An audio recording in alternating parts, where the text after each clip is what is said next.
தனியான பெண் எது வேண்டுமானாலும் செய்து கொள், அது உன் வாழ்க்கை, உன் மரபு, உன் பண்பாடு. ஆனால் ஒரு தாயாகவோ மனைவியாகவோ சகோதரியாகவோ குடும்பத்தில் இருக்கின்ற பொழுது அது நம்முடைய அடுத்த தலைமுறையை பாதிக்கும் என்பதனை தெரிந்து கொள்ளுகின்ற குடும்ப அமைப்பிலே நம்பிக்கை கொண்ட பெண் நான். குடும்ப உறவுகளை யார் ஒருவர் சரியாக மதிக்கிறோமோ அவர்கள்தான் பிள்ளைகளுக்கு மிக சிறப்பான உதாரணமாக வந்து நிற்கிறார்கள். அடுத்தவர்களை குறை சொல்வது அல்ல. எனக்கு யானை ரொம்ப பிடிக்குங்க. ஏன் தெரியுமா?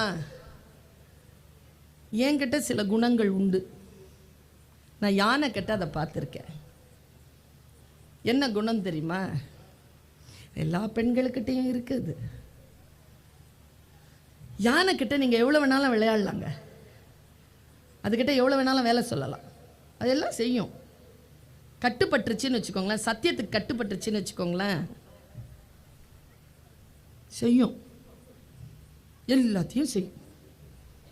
ஆனால் அதை அடிக்கலாம், அது கூட விளையாடலாம், அதுக்கிட்ட வேலை வாங்கலாம், அதை கொஞ்சலாம், அது மேலே சவாரி செய்யலாம், என்ன வேணாலும் பண்ணலாம். ஆனால் எனக்கு யானையை ஏன் தெரியுமா பிடிக்கும்? அதன் எல்லையை யானை தான் தீர்மானிக்கிறது.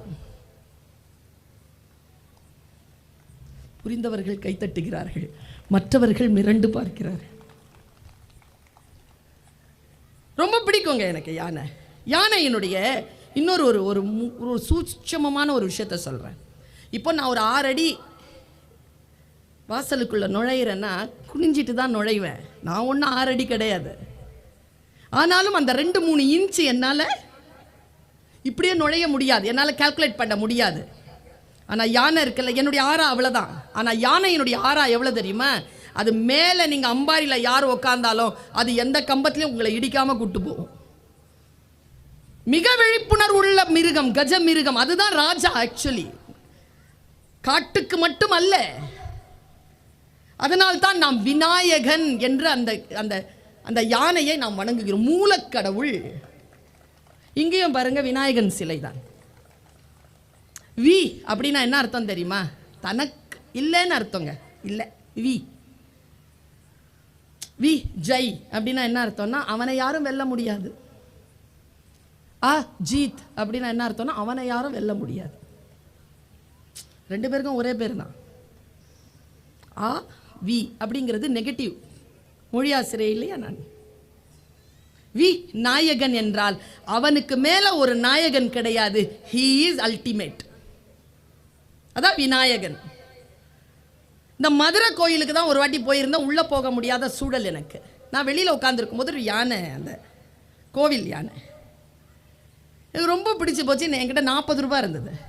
20 ரூபாய்க்கு பழம் வாங்கிட்டு போய் கொடுத்தேன். அதுக்கிட்ட வாயில் போட்டுக்குச்சு. குனிஞ்சு நிற்கிற, ஆசீர்வாதம் பண்ணலை. என் பக்கத்தில் ஒரு சின்ன பையன் 1 ரூபா கொண்டு வந்தான். அதை கொண்டு கொடுத்தான் பாருங்க. அதை எடுத்து பாகன் கிட்ட கொடுத்துட்டு அதுக்கு ஆசீர்வாதம் பண்ணுது. எனக்கு 1 ரூபா கொடுக்கறதுல விருப்பம் இல்லை. ஆனால் முக்கியமாக எதில் விருப்பம் இல்லைன்னா, காசுக்கு போய் கை நீட்டுமா கஜமிருகம்? அதுக்கு காசு போடுற அளவுக்கு நான் பெரிய ஆளா என்ன? அதுக்கு நான் பிச்சை போட முடியுமா? சாப்பாடு கொடுக்க முடியும், அது என் கடமை. காசு கொடுக்க முடியாது என்னால். நான் மறுபடியும் மீதி இருக்கிற 20 ரூபாய்க்கு போய் அடம் பிடிச்சு கொண்டாந்து பழத்தை கொடுத்து மரியாதை ஆசீர்வாதம் எடுத்துட்டு போயிடுச்சிங்க. வாயில பண்ணவே இல்லை. கோச்சிக்கிட்டு போயிட்டேன். நான் நேராக நடக்கிறேன். நடந்து போனால் அங்கே கிழக்கு வாசலில் முக்குருணி விநாயகர்னு சிலை இருக்குதா? வெளியிலேருந்து பார்த்தாலே தெரியும் அவரை. அவர் என்ன பண்ணுறாரு? நல்லா உட்காந்துட்டு இருக்கிறாரு. எல்லாரும் இப்படி. அங்கே வெளியில் யானை இப்படி கேட்குது. எனக்கு டவுட்டு, கோயில் யானை நம்ம கிட்ட பிச்சை கேட்குது, சாமி யானை கிட்ட நாம பிச்சை கேட்குறோம். What is the different? 2 யானை தானே. எப்போ இது கோயில் யானை, எப்போ அது சாமி யானை? ஒரே டிஃபரன்ஸ் தான். இதோ நான் இப்போ சொல்லிட்டு போறேன். என்னுடைய குருநாதர் சொன்னார். என்ன டிஃபரன்ஸ்? ஏன் இந்த யானை அடுத்தவர்களுக்கு முன்னால் கை நீட்டுகிறது, ஏன் அந்த யானைக்கு முன்னால் எல்லோரும் கை நீட்டுகிறாள்னா ஒரே ஒரு டிஃபரன்ஸ் தான், அங்குசம். யானைனா மதம் பிடிக்கும், மதம் பிடிக்கணும், அதை அடக்கிறதுக்கு அங்குசம்னு ஒன்று இருக்கணும். அந்த யானைக்கு மதம் பிடிக்கிற அந்த பலவீனத்தை அடக்கக்கூடிய அங்குசத்தை கோவில் யானை தன் பாகன் கையில் கொடுத்திருக்கிறது. விநாயக யானையை ரொம்ப நல்லா டைட் க்ளோஸ்அப்பில் பாருங்க, அவர் தான் கையிலே வச்சிருப்பார். அதை எவன் ஒருவன் தன் பலவீனத்தை அடக்கக்கூடிய ஆயுதத்தை அடுத்தவர்கள் கையில் கொடுக்கிறானோ அவன் பிச்சை எடுப்பான். எவன் ஒருவன் தன் பலவீனத்தை அடக்கக்கூடிய ஆயுதத்தை தன் கையிலேயே கொண்டிருப்பானோ அவன் அடுத்தவர்களுக்கு பிச்சை போடுவான் என்று விநாயக சாமி நமக்கு சொல்லுது. வாழ்க்கை நமக்கு வாய்ப்புகளைத்தான் தரும் தோழமைகளே, உத்தரவாதத்தை தருவதில்லை.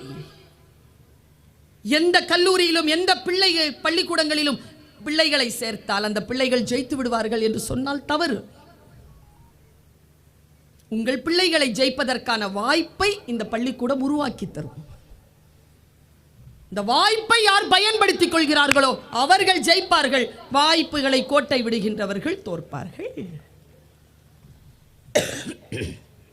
நமக்கு வாழ்க்கை வாய்ப்புகளை தந்திருக்கிறது என்றால் அந்த வாய்ப்பை எப்படி பயன்படுத்த வேண்டும்? நீங்க எப்படி தெரியுமா குழந்தைகளை வளர்த்தெடுங்க. நான் பல பேர்கிட்ட இதை சொல்றேன், நமக்கு தான் புரியறதில்லை. குழந்தைகள் மொத்தம் 3 வகை, உங்க எல்லார்கிட்டையும் சொல்லிடுறேன்.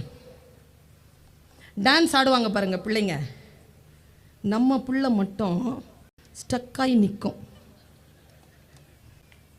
எல்லாம் ஆடும், அங்கிருந்து கத்துவீங்க,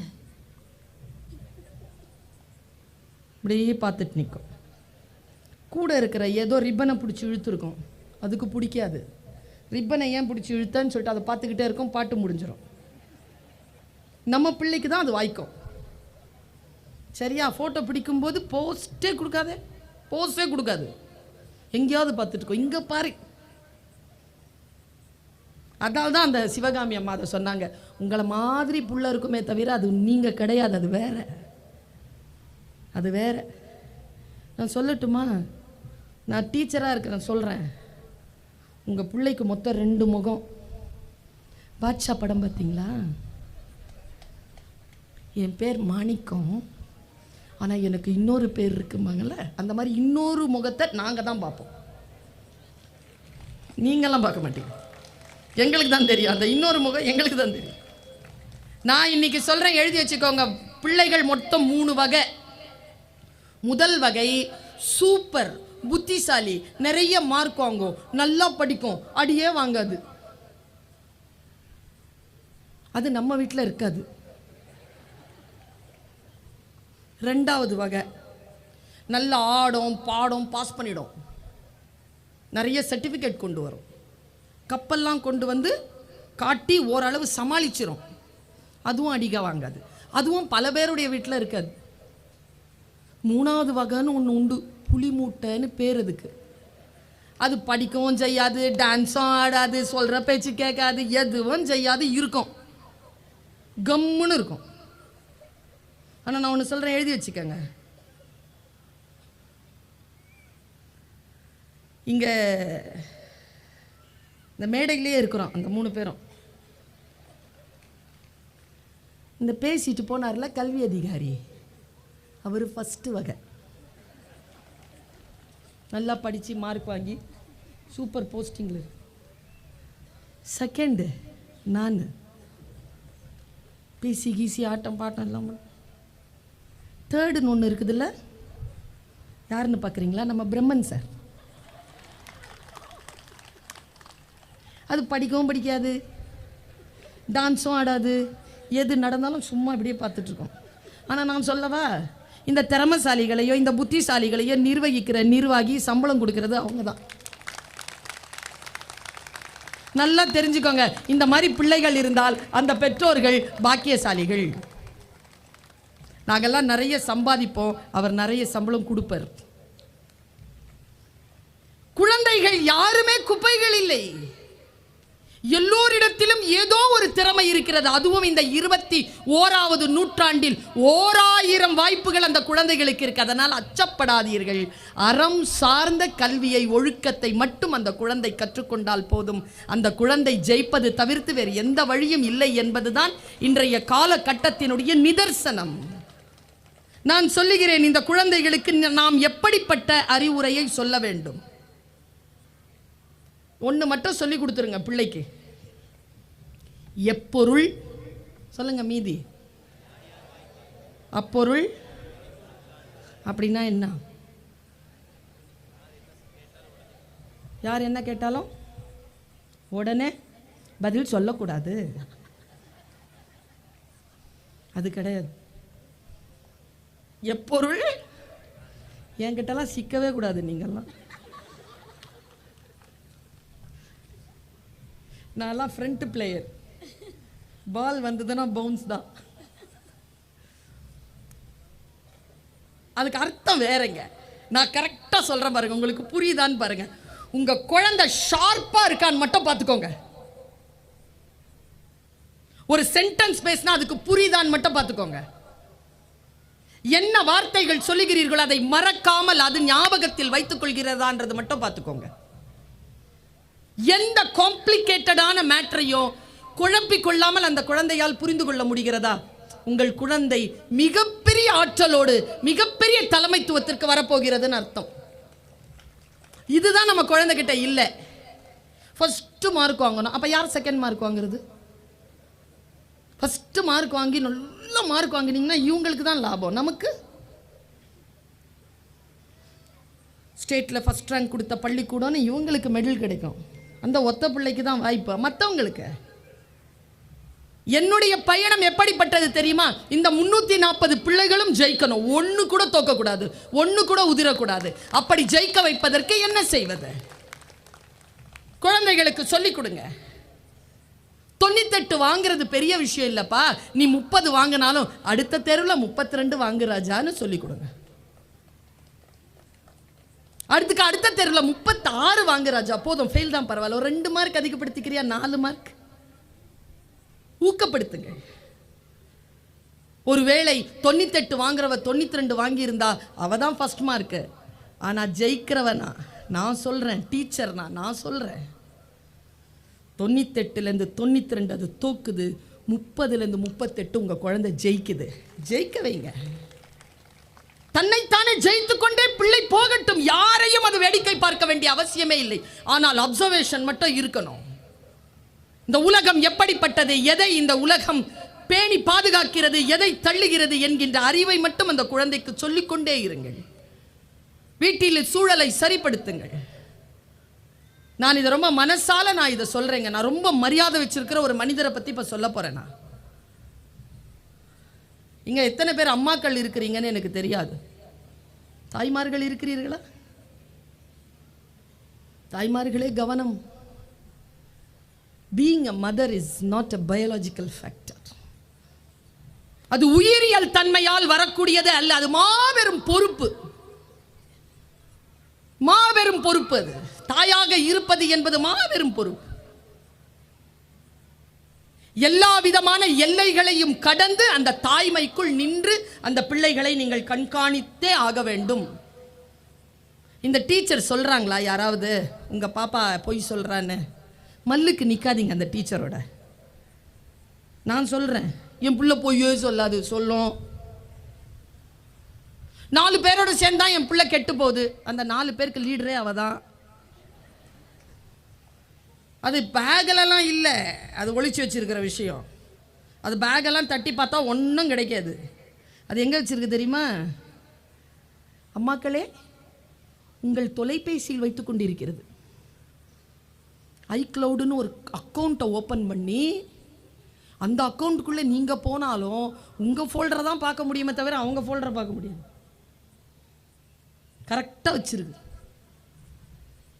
உங்கள் ஃபோல்டரை நான் பார்க்க முடியாது மம்மி, என் ஃபோல்டரை நீங்கள் பார்க்க முடியாது. 8000 ரூபா தான் வருஷத்துக்கு நீ கட்டுங்கிறான் என் பையன். என் ஐக்ளவுடில் தான் அவனுடைய எல்லாமே இருக்குது. எவ்வளவு ஆயுள் வாழ்கிறோமோ என்று நமக்கு தெரியாது.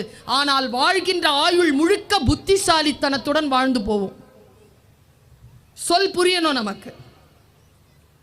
எப்பொருள் யார் யார் வாய் கேட்பினும், யார் என்ன சொன்னாலோ என்ன சொல்லப்படுதுங்கிறத பாருங்கிறான் வள்ளுவன். யார் வேணாலும் சொல்லிட்டு போட்டோங்க, எது வேணாலும் யார் வேணாலும், சொல்லப்படுகின்ற பொருள் பார். அந்த பொருள் அர்த்தமுடையதா, சரியா, தவறா? உங்களுக்கு புரியல, இப்படி சொன்னா புரியாது. நான் இதுக்கு ஒரு விளக்கம் சொல்றேன். அக்பர் உட்கார்ந்து இருந்தான். பீர்பல் லேட்டா வந்தான். ஏண்டா லேட்டா வந்தேன்னு சொல்லி கேட்டார் அக்பர். தியானம் செய்தேன் ஆலம்பனா. தியானம் செய்தால் என்ன நடக்கும்? மனசு பீஸ்ஃபுல்லா இருக்கும். முன்னால் இருக்கிற மனசுல என்ன இருக்குன்றதை தெரிஞ்சுக்கலாம். ஆற்றலுடன் வாழ்க்கை முழுவதும் இருக்கலாம். அன்றைய நாளை நான் ஆற்றலுடன் கடப்பதற்கு நான் தியானம் செய்கிறேன். ஆன்மீகத்தில் நாட்டம் கொண்ட அக்பர் சொன்னான், எனக்கும் சொல்லிக் கொடு. பீர்பல் சொன்னான், அப்படியெல்லாம் சொல்லிக் கொடுக்க முடியாது, என் குருநாதரிடம் வா. நான்லாம் வர முடியாது, அவரை வர சொல்லு. அவர் வரமாட்டாரு. அதுக்கு என்னடா, நான் வேற யாருக்கிடையாவது கத்துக்கிறேன், நீ போ. 10 நாள்ல தியானம் கற்றுக்கொண்டார் அக்பர். 10 நாளில் கற்றுக்கொள்ள வேண்டிய வித்தையா தியானம்? அது வினாடியில் நிகழும். ஜென்மமும் தீர்ந்துவிடும். குருநாதருக்கு தான் தெரியும். அவன் சப்மிட் ஆகல, எங்கேயோ கத்துக்கிட்டான். கத்துக்கிட்டு வந்து ஒரு நாள் 10 நாள் கழிச்சு பீர்பலை கூப்பிட்டான். வாடா. என்ன? வா. ஒரு ரூம்ல போய் காவலாளியை வெளியே இருக்க சொல்லிட்டு ரூம் கதவை சாத்திட்டு உட்காந்து, நான் தியானம் கற்றுக்கொண்டேனே. அப்படியா? செய்கிறேன், சரியாக இருக்கா பார். சிரிக்கிறான் பீர்பல். தியானமே இல்லை, அவன் தியானமே பண்ணலை. அவனுடைய நினைவுகள், அவருடைய இதெல்லாம் அப்படியே தெரியுது. தப்பு தப்பா பண்றார். கோவம் வந்துருச்சு பீர்பலுக்கு. அப்படின்னா வெளியிலேருந்து ஆலம்பனா தான் கூப்பிடுறாருன்னு ஓடி வந்தான் காவலாளி. தவறாக தியானம் செய்த அக்பரை கைது செய் அப்படின்னா பீர்பல். இந்த சத்தத்தில் எழுந்துட்டார் அக்பர். என்ன நடந்தது? என்ன கைது செய்ய சொன்னியா? அறிவு இருக்கா அவனுக்கு? என்னடா பார்த்துட்டு இருக்கிற? என்னை கைது செய்ய சொன்ன பீர்பலை கைது செய்யினா. உடனே கைது செய்தான் காவலாளி. காவலாளிக்கு இந்த குறள் புரிந்திருக்கிறது. எப்பொருள் யார் யார் வாய் கேட்பினும் அப்பொருள் மெய்ப்பொருள் காண்பது அறிவு. பீர்பல் சொன்னன்றதுனால அக்பரை கைது செய்திருக்க முடியுமா? அக்பர் சொன்னால் யார் யார் வாய் வந்தாலும், எந்த வார்த்தை யார் பேசினாலும், அந்த சொல், அந்த பொருளுக்கான அர்த்தம், அதற்கான பின்விளைவுகள், அதை சரியாக புரிந்து கொள் என்கிறது குறள்.